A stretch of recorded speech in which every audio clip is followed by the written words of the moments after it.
우리가 이 땅을 살아가다 보면요, 여러 가지 시험이 있습니다. 그렇죠?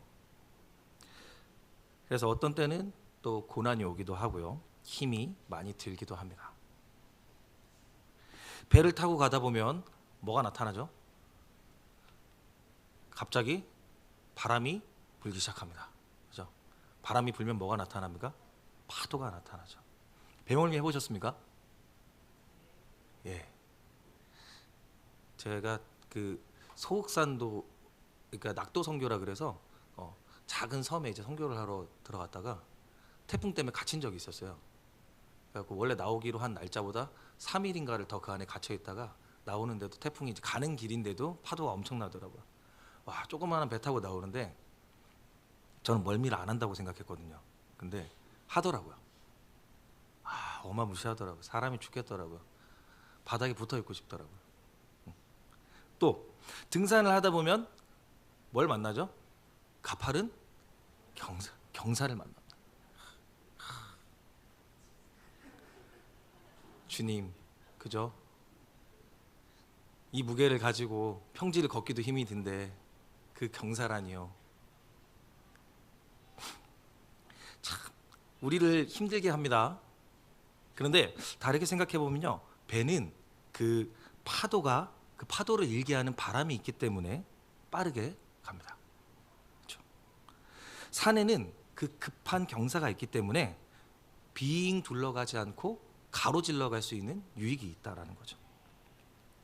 인생의 고난을 만날 때는 그 뒤에 더 큰 유익이 있다는 것을 알려줍니다. 우리가 살아가다 보면은요, 이러한 고난은 어려운 말 좀 써요. 필수 불가결, 그죠? 그죠? 어떻게요? 만날 수밖에 없죠. 어쩔 수 없이. 문제는 이 고난이라는 놈이 좀 쉬 지나갔으면 좋겠는데 쉬 가는 법이 없습니다. 그냥 쉬 지나가지도 않고 너무 힘이 들게 하죠. 특히나 가장 큰 문제는 뭐냐면 이해할 수 없는 고난입니다. 이해할 수 없는 고난. 내가 예상치도 못했던 이 고난이 닥치게 되면은 정말 너무나도 힘이 듭니다.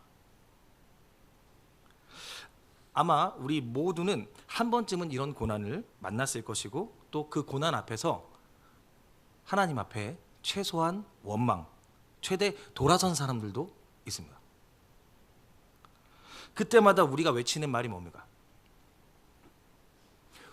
왜 하필 나만? 그죠? 왜 하필 나만? 왜 하필 납니까? 이렇게 불평 섞인 소리를 합니다.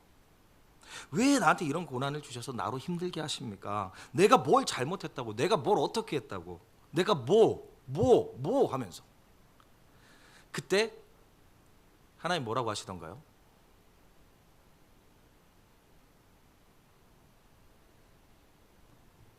하나님은 왜 너는 안 되니?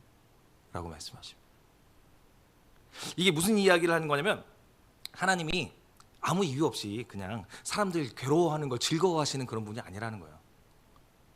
자칫 생각해 보면 고난을 주시고 그가 성장하는 걸 보면서, 그 괴로워하는 걸 보면서 즐거워하는 하나님처럼 보일 수 있겠지만, 이 이야기의 핵심은 누구한테나 이해할 수 없는 고난이 반드시 찾아온다라는 겁니다. 왜 하필 나에게만 찾아오냐 하는 그런 문제가 아니라, 말을 하지 않아서 그렇지 누구나 이런 고난을 겪고 있다라는 겁니다. 저는 그런 거 한 번도 겪어본 적 없이 평탄하게 살았는데요 하시는 분, 조용히 오른쪽 발가락을 한번 들어보세요. 티나면 속상하니까, 저 사람 되게 좋겠다 이런 마음 들면 부러워하고 이러면 안 되니까. 없다니까요. 이런 고난에 대해서 가장 대표적으로 설명해 주는 사람이 누굴까요? 성경에 욥이죠. 욥. 그죠? 우리 욥기 많이 봤잖아요. 그죠? 욥이라는 사람은 성경 인물 중에 하나님께 참 크게 칭찬받는 사람 중에 한 사람입니다. 온전하고 정직해서 하나님을 경외하고, 딱 욥기 1장 1절에 보면은 아예 그냥 대놓고 얘기를 하죠. 하나님을 경외하고 악에서 떠난 사람이다 라고 하면서. 그런데 재미있는 건, 그죠? 이런 욥에게도 예외 없이 이해할 수 없는 고난이 찾아오게 됩니다. 그런데 하나님은 이 고난에 대해서 분명하게 설명을 해주세요. 욥기 1장 9절부터 이렇게 쭉 말씀을 쭉 훑어보면은, 띄워주세요. 사탄이 먼저 나와서 이렇게 얘기를 합니다. 사탄이 여호와께 말을 하죠. 하나님, 욥이 까닭 없이 하나님을 경외하겠습니까? 뭔 말이에요? 이유 없이 하나님을 경외할까요?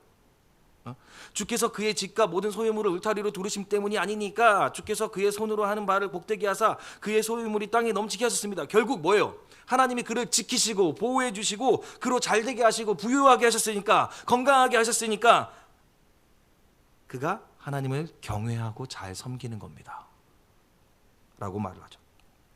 그러면서 11절 말씀에 보니까 뭐래요? 하나님이 그에게 주신 것들을, 그의 부와 자식들, 건강들을 다 뺏으시면 그가 분명히 하나님을 욕할 겁니다 라고 얘기를 하죠. 하나님이 여기서 커트해 주셨으면 참 좋을 텐데 12절 말씀을 보니까 뭐라고 말씀하세요? 하나님은 결국 욥을 죽이지만 마라, 네가 할 수 있는 시험 다 해봐라 라고 말씀하십니다. 여러분, 하나님이 사탄의 이 꼬임에 넘어가셔서 욥을 괴롭히기 위해서 이 욥을 지금 시험하고 계신 겁니까? 아니죠. 기억하십니까? 제가 야고보서 설교할 때 템테이션과 테스트 기억나십니까? 다행히 기억하시는 분 한 2분 정도 계십니다. 네. 사탄은 우리를 템테이션, 뭐예요? 유혹합니다. 유혹. 그죠? 유혹을 통해서 우리를 망하게 하려고 하는 거예요. 망하게 하려고. 하지만 하나님의 시험은 뭐예요? 테스트. 학교에서 시험을 왜 봅니까? 우리를 가르려고? 이것들 등급 매겨가지고 쪼개려고? 아니죠. 문제를 내서 학생이 이 과정을 잘 아는지 모르는지 확인을 하기 위해서, 그죠? 그리고 그 확인을 통해서 그 학생에게 필요한 것을 알고 그 학생에게 필요한 것을 알려주기 위해서, 원래 시험의 의도는 그런 겁니다. 그죠? 그렇게 해서, 그렇게 함으로 그를 더 성장시키기 위해서 시험을 보는 거죠. 욥 역시 그의 신앙을 지금 평가받고 있는 겁니다. 그 시험의 문제가 뭐냐면, 욥이 돈, 건강, 성공을 주시기 때문에 하나님을 섬기는 것인지, 아니면 그가 그런 것들이 없더라도 하나님을 신실하게 섬길 것인지, 이것에 대한 테스트를 지금 탁 하고 있는 거죠. 아까 말한 것처럼 왜 너는 안 되니? 마찬가지죠. 왜 우리는 안 됩니까? 동일하게 욥의 시험을 우리도 받을 수 있다라는 겁니다. 하나님은 우리에게 똑같이 시험지를 내실 겁니다. 어떤 문제를 내실지는 몰라요, 사실. 사람마다 다 다르니까. 하지만 아마도 그 문제 때문에 하나님을 더 붙잡거나 그 문제 때문에 하나님을 더 떠날 수 있는 바로 그것, 지금 생각나는 그겁니다. 그것을 통하여서 우리를 시험하실 거예요. 우리는 그 시험 앞에 어떻게 반응합니까? 이미 시험을 지나가신 분도 있고 앞으로 다가올 분도 있고 지금 고난 중인 분도, 시험 중인 분도 계실 겁니다. 그 상황에서 우리는 어떻게 살까요? 어떻게 반응을 해야 될까요? 다시 욥 이야기로 돌아와서, 이렇게 시험을 치는 욥한테 누가 오죠? 친구들이 찾아옵니다. 욥기가 42장이에요. 42장인데 그중에 90%가 친구들이랑 얘기하는 겁니다. 그럼 그 대화 내용의 핵심은 친구들이 이렇게 말을 합니다. 어떻게 말을 해요? 욥, 네가 이렇게 고난 당하는 것은 너의 죄 때문이다. 하나님은 죄 없이 사람을 괴롭히시는 분이 아니야. 그죠? 우리는 종종 나 자신이 이해할 수 없는 그런, 다른 사람들도 이해할 수 없는 그런 문제가 생길 때 이 문제를 어떻게 바라봐요? 어떻게든 해석해 보려고 그래요. 문제에 대해서. 왜 이런 일이 생겨났지? 뭐 때문일까? 이 문제가 일어난 이유는 내가 이렇게 했기 때문인가? 이것 때문에 그런가? 아니면 저 사람이 이렇게 했기 때문인가? 상황과 여건과 일의 방향을 보면서 이런 문제가 생길 만한 일이다. 아니 이런 문제가 생기면 안 되는데? 이런저런 이야기들을 합니다. 예전에 어른들이, 아니 지금도 이런 말들을 하시죠. 뭐라 그래요? 내가 전생에 무슨 죄를 져가지고, 그죠? 교회 안 다니는 사람들도 그렇게 얘기해요. 뭐라 그래요? 네가 죄를 져서 그래. 죄를 져서. 죄가 많아서 그래. 죄가 많아서. 그죠? 하지만 우리가 생각하는 이런 판단이 결코 100% 맞는 것은 아니라는 겁니다.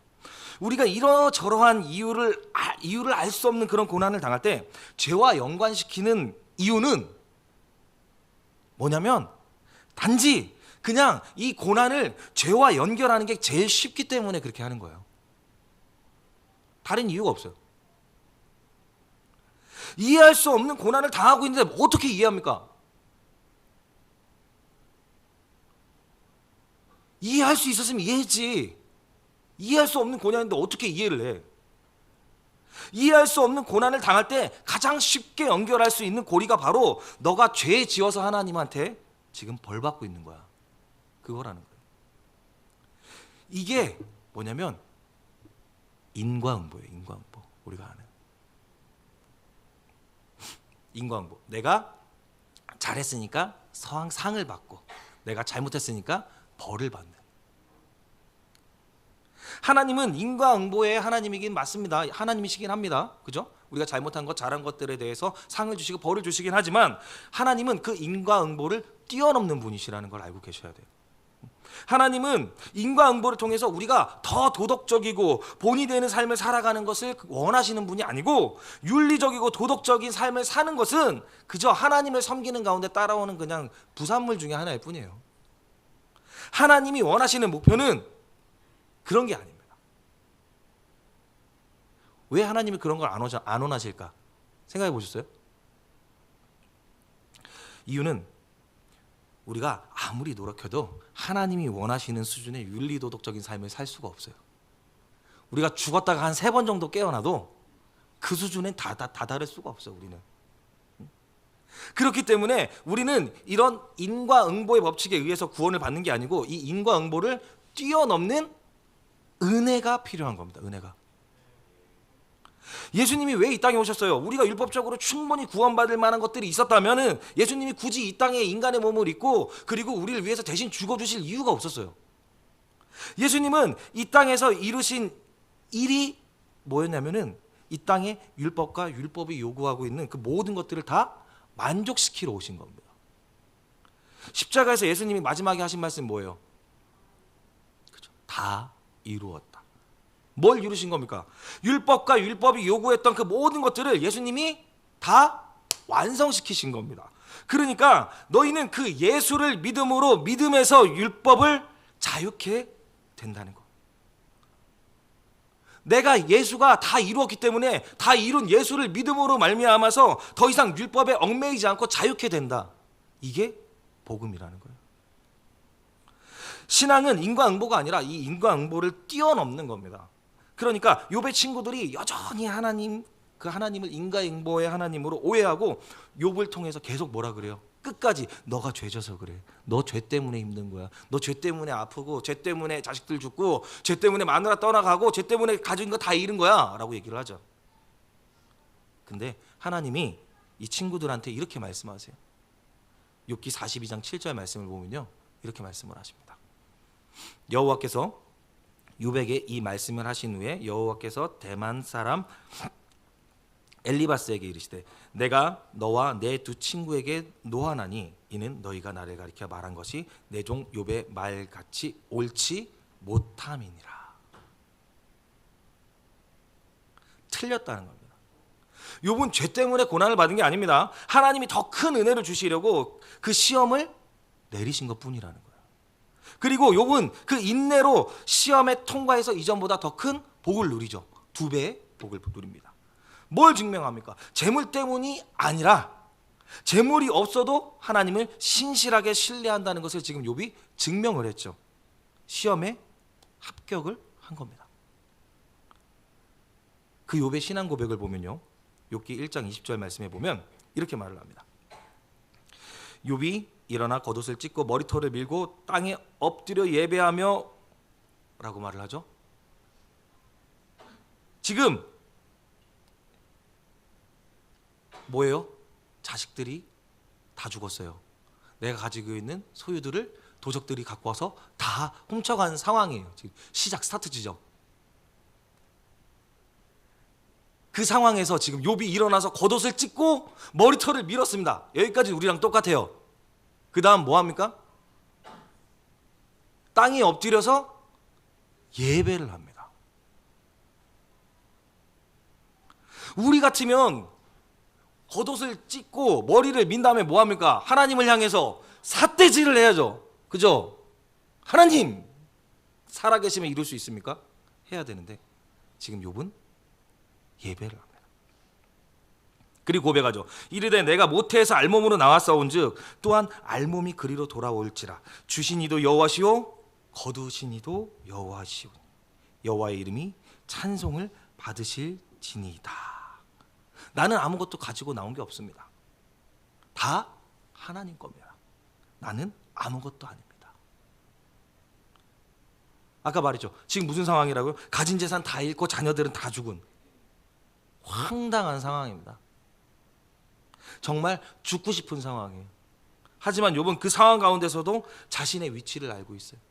그리고 22절에 이 모든 일에 욥이 범죄하지 아니하고 하나님을 향하여 원망하지 아니하니라. 욥은요 자신의 문제를 분석하지도 해석하지도 않았습니다. 주신 이도 여호와시고 거두신 이도 여호와시니까 그저 주님께 내 인생을 맡겨 드리는 것뿐인 거예요. 사랑하는 여러분, 반드시 기억해야 될 게 스스로에게 닥쳐오는 이 고난을 해석하려고 하는 노력을 멈추십시오. 해석 됩니까?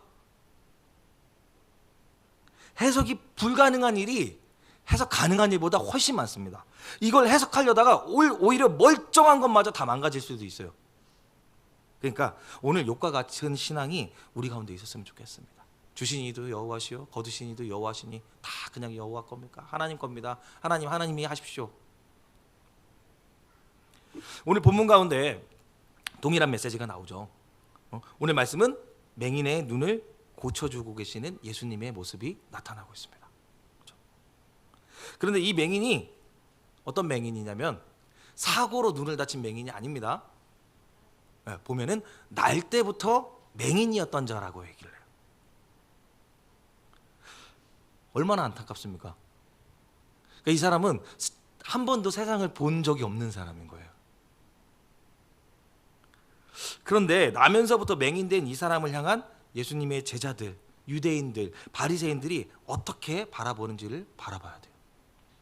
9장 2절 말씀을 보니까 뭐라 그래요? 제자들이 물어 이르되 랍비여 이 사람이 맹인으로 난 것이 누구의 죄로 인함이니까? 자기니까 그의 부모이니. 굉장히 중요한 구절입니다. 굉장히 참담한 구절이기도 하고요. 절대로 하면 안 되는 질문이었어요. 나면서 맹인된 자를 지금 제자들이 뭐 하고 있어요? 분석하고 해석하고 있는 거예요. 지금 왜 저렇게 됐을까? 그들이 알고 있는 고난이라는 것은 뭐예요? 질병이라는 것은 죄 때문에 오는 거예요. 하나님의 진노로, 하나님의 벌하심으로 나타나는 거거든요.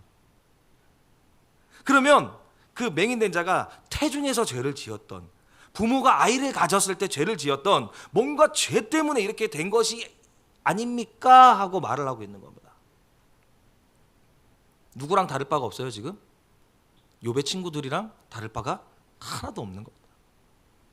제자들의 사고 안에는 고난은 죄 때문이다라는 율법주의에 지금 사로잡혀 있는 거죠. 그러면서 은근하게 뭘 드러내는 거예요? 나는 두 눈이 멀쩡하니까, 나는 죄가 없어. 이게 교만입니다. 눈 못 뜨는 사람을 정죄해서 죄인을 만들어 놓고 나는 눈 뜨고 있으니까 나는 괜찮은 사람이다, 이겁니다. 이게 율법주의자들이 하는 짓이에요. 자기들이 지킬 수 있는 것만 율법으로 만들어 놓고 지킬 수 없는 거는 빼놓고서 그걸 지키면서 나는 의롭다 하는 게 율법주의자들이 하는 짓들이었던 거예요. 지금 이 나면서 맹인된 자의 마음을 한번 생각해 봅시다. 태어나면서부터 그는 축복받은 자가 아니었던 거야. 태어나면서부터 저주받은 자였던 거야. 사람들이 볼 때마다 말을 해요. 네가 태중에 얼마나 못된 마음을 먹었으면, 네 부모가 너를 갖고 얼마나 나쁜 짓을 많이 했으면 네가 날 때부터 앞을 못 보겠니? 에휴 하면서 사람들이 손가락질하고 침을 뱉고 지나갑니다. 그 당사자의 마음속에 있는 마음은 어떨까요? 죄책감. 그리고 이 자녀를 기르는 부모의 마음은 어떨까요? 내가 무슨 죄를 져가지고 이런 어려움을 당하나? 네? 아마도 이 가정은 제대로 된 사회생활을 하기가 어려웠을 겁니다. 근데 안타까운 사실은 오늘 우리 가운데에도 이런 상황 가운데 있는 분들이 제법 된다는 겁니다. 갖가지 환경적인 어려움 때문에 커서도 뭐예요? 자기를 자꾸 얽매는 거예요. 나는 잘못했어. 나는 잘못된 존재야. 이미 나는 잘못됐다라는 자기 부정으로 자기 자신을 수치스럽게 여기는 사람들이 있어요. 이 수치심을 갖고 있는 사람들이 어떻게 하냐면요, 내가 괜찮은 사람이다라는 인정을 받으려고 노력을 하기 시작합니다. 근데 충격적인 건요, 이 노력이 수준이 이만큼 높아요. 그래서 이걸 강박적으로 지켜내려고 그래요. 이 진짜 웃긴 게 뭐냐면은 자기가 수치심이 이만큼이 있는데 이거를 깎아내려고, 이거를 감추기 위해서 이만큼 높은 수준의 노력을 요구를 했잖아요. 근데 너무 높은 수준의 노력을 요구를 하는 거야. 그래서 도달을 하지 못해요. 그래서 다시 한번 수치심이 또 올라와요. 웃겨요? 팩트라니까요. 우리는 그렇게 살아요. 그러니까 작은 실수도 용납을 못하는 거예요. 나 스스로에게. 나 스스로에게서 멈추면 다행이지만 어떻게 해요? 점점 주변으로 그것들이 전가되기 시작합니다. 친구가 잘못하면 너 왜 그렇게밖에 못해? 자기가 세워놓은 높은 기준을 다른 이들에게 적용하기 시작하죠. 그게 친구가 됐던 가족이 됐던 직장 동료가 됐던 누가 됐든지 간에 그런 기준을 요구를 하면서 그거를 이행하지 못할 때 그들을 욕하고 비방하기 시작합니다. 그러면 관계가 이루어질까요? 안 이루어져요. 나아가서 하나님과의 관계마저 멀어질 수밖에 없다라는 거죠. 얼마나 불행합니까? 지금 그런 마음일 거라는 거예요. 이 맹인이. 난 잘못한 것도 없는데 나는 맨날 욕먹고. 근데 오늘 예수님이 이 말씀을 통해서 나타나면서 이 맹인되었던, 나면서부터 맹인되었던 이 사람에게 찾아가 주십니다. 그리고 만나 주세요. 이게 아무것도 아닌 것 같잖아요. 성경에 나오는 그냥 이야기의 그냥 단편 같잖아요.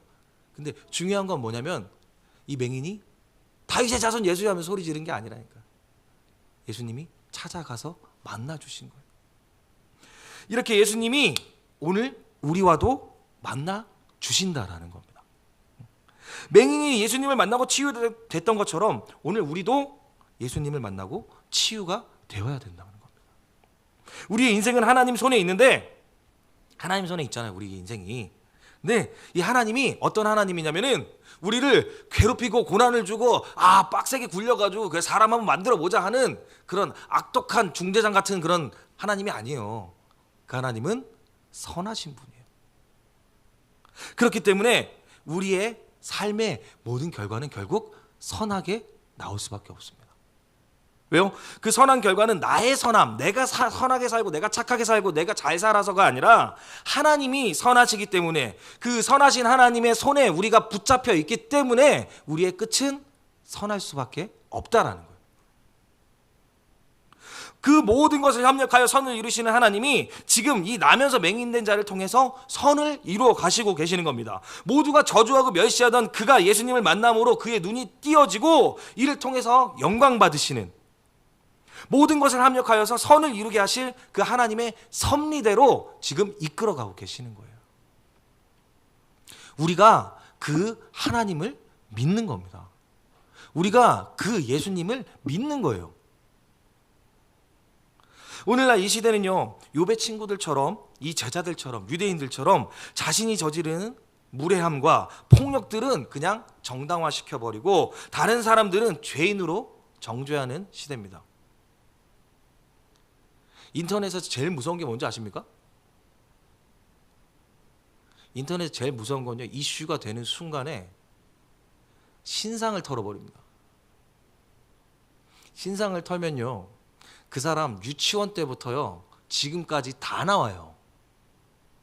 어떻게 하냐면 그 사람이랑 연관된 동네부터 시작해가지고 아름아름 물어보고 그럼 누군가 난 얘 알아, 난 얘 알아, 내 알아. 그래서 계속 제보를 해주죠. 그리고 사진이 올라오기 시작하고 어떻게 그래갖고 한때 한 2년인가 3년 전에 엄마 고등학교 졸업사진 찾아갖고 그거 서로 너네 엄마 예뻤네 안 예뻤네 이런 거 하던 게 유행이던 시절도 있었어요.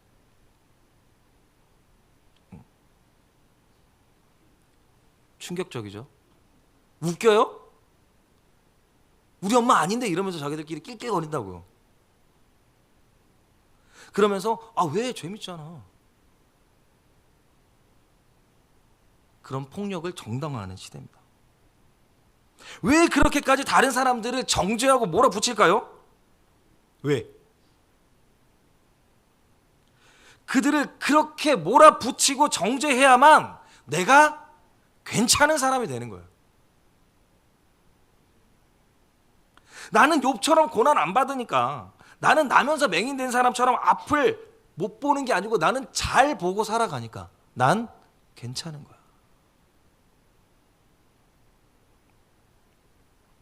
오늘 본문에 하여튼 예수님 나올 때 항상 문제는 누구로부터 시작돼요? 바리새인 놈들부터 시작됩니다. 그죠? 바리새인이 또 등장을 합니다. 이 맹인이 눈을 떴습니다. 그죠?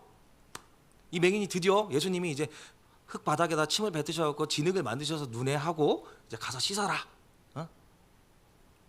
해가지고 실로하면서 딱 씻고 눈이 팍 떠집니다. 이거를 이제 바리새인들한테 가서, 종교 지도자들한테 가서 확인을 받는 거죠. 나 눈 떴어요. 너 날 때부터 맹인 됐던 사람 아니냐? 너 원래 못 보던 놈 아니냐? 봐요, 나 눈 떴어요. 자, 이 상황에서 바리새인들이 어떻게 해야 됩니까? 야, 축하한다. 네가 눈을 떴구나. 뭐요? 몇 개? 이게 1인지 2인지 3인지 모르잖아. 하여튼 보이긴 보인다는 거지. 봐봐. 야, 아무것도 하지 못했던 네가 이제 뭐든지 할 수 있는 사람이 됐구나. 축하한다. 눈으로 뜨거운 것도 볼 수 있어. 알아? 저기 김 나는 거 보이냐? 저 이게 꿈틀꿈틀거리는 거 보여? 저게 너무 뜨거우면 저렇게 되는 거야. 하고 밤에 해봐. 하얗게 뭐가 나와. 그게 김이라는 거야. 네가 눈으로 보고 온도를 이제 알 수 있게 됐어. 소리로만 알고 있던 것들을 눈으로 보고 이제 느끼기만 했던 세상을 눈으로 볼 수 있게 된 거야. 당연히 누려야 됐던 걸 이제 너도 누려 하면서 축하한다 야 하면서 축하해줘야 되는 거 아닙니까? 근데 이 바리새인들이 저주를 합니다. 뭐라고요? 안식일에 왜 눈 떴냐고. 눈을 못 떴을 땐 눈 못 뜬 죄인이라고 저주하고요. 눈을 뜬 다음에는 안식일에 눈 떴다고, 안식일에 일했다고 저주합니다. 이들이 가지고 있는 안식일법이 얼마나 허황되고 얼마나 말 같지도 않은 겁니까? 그죠? 십계명에서 주신 하나님의 그 정신, 하나님을 바라보고 하나님과 이웃과의 관계를 생각했던 그런 정신은 전혀 무관하고 임의대로 자신들이 그냥 만들어 놓은 것들이 그냥 안식일법이라는 거예요. 얼마 이상 걸으면 안 되고 일하면 안 되고. 예수님이 맨날 그래서 이런 것들에 대해서 비판하셨잖아요. 그러니까 바리새인들은 안식일에 눈을 뜨게 하신 예수님도 싫고, 안식일에 눈 뜬 너도 잘못이고, 나아가서 바리새인이라는 이 종교적 기득권을 해하려고 하는 예수님이 정치적으로 새를 불려가는 것도 다 싫은 거예요. 그들의 관심은 진리가 아니고 그저 자신들이 만들어 놓은 이 기준 안에서 기득권을 유지하는 것밖에 없다라는 거예요.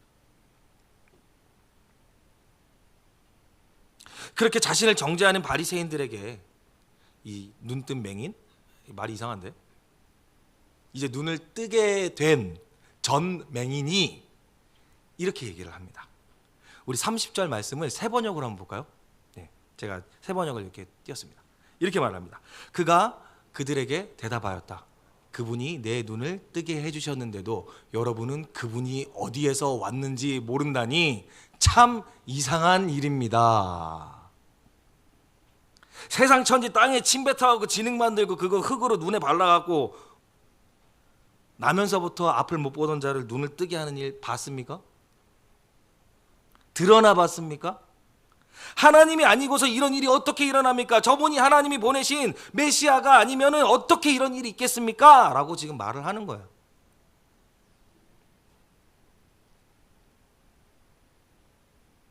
어떻습니까? 경험한 자들이 저렇게 얘기를 하는 거예요. 그리고 이제 예수님이 진짜로 하시고자 하시는 말씀을 합니다. 이 이야기는 예수님이 맹인의 눈을 뜨게 하셨다는 기적의 이야기가 아니에요. 이것은 뭐냐면 표적의 이야기, 표적. 예수님이 하시고자 하시는 이 말씀을 한번 보자고요. 39절부터 41절까지 말씀입니다. 세 번역입니다. 같이 읽습니다. 시작. 예수님께서 말씀하셨습니다.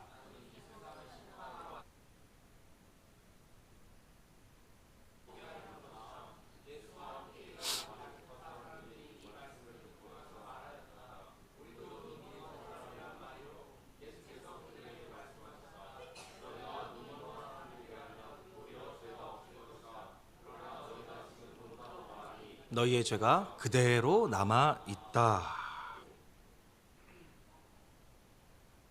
오늘 말씀 제목이 뭐라고요? 누가 죄인인가? 누가 죄인입니까? 나면서부터 맹인되었던 자, 안식일에 눈을 뜬 그가 죄인입니까? 아니면 이 바리새인들이 죄인입니까? 눈을 감고 있는 맹인이 죄인입니까? 아니면 눈을 뜨고 있는 바리새인들이 죄인입니까? 예수님이 뭐라고 말씀하세요? 본다 말하는 바리새인 너희가 죄인이다. 예수님은 이 땅에 빛으로 오신 겁니다. 이사야 선지자가 예언했던 것처럼 하나님의 나라가 이 땅에 임하게 되면 소경, 옛날에 소경이라 그랬죠. 맹인들이 눈을 뜰 겁니다. 여러분, 이 소경이 눈을 떠서 빛 대신 예수를 보게 되는 게 구원인 거예요, 결국은. 그러나 눈을 떴다 한 자들이 오히려 세상의 빛으로 오신 이 예수를 거부하고 밀어내는 겁니다. 왜 그럴까요? 왜? 여기서 본다라고 말하는 것은 우리 많이 들었죠. 야다, 본다는 곧 안다라는 거죠. 그들이 본다 함으로 보지 못한다. 바리새인들은 모든 것을 안다라고 말을 하는 겁니다. 그래서 그것만 하면 우리가 만들어 놓은 이 율법만 지키면 구원을 받는다. 그런 사람은 세상에 빛으로 오신 이 예수님을 볼 수가 없게 된다라는 겁니다. 이런 사람들을 다르게 말하면 교만한 사람들이라고 얘기합니다. 욥의 친구들, 판단하고 정죄하던 제자들, 바리새인들, 이 모든 이들의 행태를 한마디로 축약하면 바로 교만이에요. 교만. 하나님은 교만을 싫어하시죠. 반대로 겸손함을 사랑하십니다. 믿음이 없다는 것은 결국 겸손하지 못하다는 것이고요. 믿음이 없다는 것은 결국 교만하다는 겁니다. 교만한 자는 하나님의 반대편에서 십자가를 등지고 살아가는 자리에 서는 거죠. 누가 구원받지 못합니까? 누가 죄인입니까? 누굴까요? 멀리 보지 마십시오. 내가 못 가는 거예요. 왜요? 우리가 눈을 뜨고 있잖아요. 세상 것들을 너무 잘 보고 너무 많이 알아가지고 교만해져 있잖아요. 다 아는 것 같잖아요. 우리 건이가 8살이에요. 이제 초등학교 1학년입니다. 물어보면 다 알아요. 모르는 게 없어요. 몰라도 다 알아요. 너 모르잖아. 그러면 승질을 냅니다. 왜요? 진짜 모르니까. 그게 교만이에요. 쟤는 그래도 인정이라도 하죠. 우리는 어떻습니까? 세상의 것들을 잘 보고 교만해지고 다 아는 것 같고 이렇게만 하면 다 되는 것처럼 살아가는데 결국 제일 중요한 예수를 우리가 못 봐요. 우리로 이 예수를 바라보지 못하게 하는 장애물이 오늘 말씀해 보니까 뭡니까? 바로 교만이라는 거예요. 교만. 본다 안다 하는 자들. 여러분 하나님 다 아십니까? 예? 우리의 믿음이 100% 완벽한 믿음입니까? 우리의 믿음은요 완벽할 수가 없어요. 왜냐하면 이미 임하고 계신 우리 하나님의 나라와 이제 앞으로 임하게 될 이 완전한 하나님의 나라의 사이에서 우리가 믿음과 확신과 불신 사이에서 계속 흔들리면서 나아갈 수밖에 없어요. 그게 사실입니다. 여기에 안다는 것은 결국에 믿음이 아니라는 거예요. 하나님을 알고 있다는 것은 믿음의 주체가 아니라는 거예요. 그게 교만밖에 안 되는 겁니다. 우리가 날마다 하나님 앞에서 겸손해야 됩니다. 우리는 모든 것을 알고 모든 것을 해석할 수 있는 존재가 절대 아닙니다. 그러니까 긍휼함을 얻는 사람들이 가장 복된 사람들인 거예요. 하나님께 긍휼함을 얻는 백성이 가장 복된 사람이라는 거예요. 남의 삶을 가지고 해석하고 분석하려고 하면서 함부로 입에 오르면서 그냥 어떠네 저쩌네 그런 사람 하나님이 기뻐하시지 않는다. 우리가 가장 중요한 일은요 바로 우리의 말을 줄이는 겁니다. 왜? 말을 많이 하면 뭘 해요? 실수를 해요. 실수. 말을 많이 하면 교만해질 수밖에 없어요. 왜? 말을 많이 하려면 내가 많이 알아야 될 거 아니에요. 재밌어요. 우리 신동호 집사님이랑 우리 병관호 형제랑 저랑 셋이 앉아서 고기 얘기를 시작하면 두당 1시간씩 얘기를 할 수 있어요. 거기에 배서한 형제까지 합치면 5시간도 얘기할 수 있어요. 먹는 얘기로만. 그 와중에 무슨 얘기를 할 거야? 내가 이걸 먹어봤는데, 내가 저걸 먹어봤는데. 그러다 보면은 먹어보지 않은 것도 먹은 것처럼 얘기가 돼. 그죠? 사람이 그렇다니까요. 언젠가 들었던 무언가가 내가 해본 것처럼 돼. 교만해지는 거예요. 왜? 내가 저보다 더 많은 것을 해봤어야 되니까. 왜 말을 많이 한다고요? 교만하니까 말을 많이 하는 거예요. 아는 게 많다 여기기 때문에 말을 많이 하는 겁니다. 욥의 친구들이 욥기서에서 말하는 걸 보십시오. 그러나 그들이 그 모든 말에 대한 하나님의 평가가 뭐였어요? 너희가 틀렸다. 100마디 말을 막 하고 1000마디, 10,000마디 끝없이 말을 하면 뭐합니까? 하나님이 틀렸다라고 얘기하시는데. 말씀 뵙겠습니다. 사랑하는 여러분, 오늘 우리가 늘 겸손하고 낮아지고 자기를 부인하고 자를 죽임으로써 이 교만의 장애물을 걷어내고 오직 예수님만 바라보길 원합니다. 예수님이 우리에게 하시는 그 말씀에 집중하면서 살아가기를 바랍니다. 그리고 하나님의 긍휼을 구하십시오. 내가 잘나서 지금 살아가는 게 아닙니다. 내가 온전해서 지금 이렇게 살아갈 수 있는 것이 아닙니다. 그저 하나님의 은혜로 말미암아 내가 이렇게 살아갈 수 있습니다. 하나님, 나에게서 그 은혜의 손을 거두지 마시옵소서. 날마다 나의 삶을 붙잡아 주시고 그 긍휼로 나를 인도하여 주시옵소서. 하나님의 도움을 구하면서 낮아진 자의 삶을 살아가는 저와 여러분 되길 간절히 바랍니다. 인과응보에 머물러 있지 않고 그럼에도 불구하고 은혜를 베푸시는 그 복음의 삶이 우리의 삶 가운데 있기를. 먼저 예수 그리스도 이 귀한 복음을 우리가 삶 가운데서 누리면서 그 누리는 복음이 누군가에게 전달되어서 그 사람도 이 복음을 누리게 하는 그런 복된 삶이 우리의 삶이 되기를 간절히 바랍니다. 바랍니다.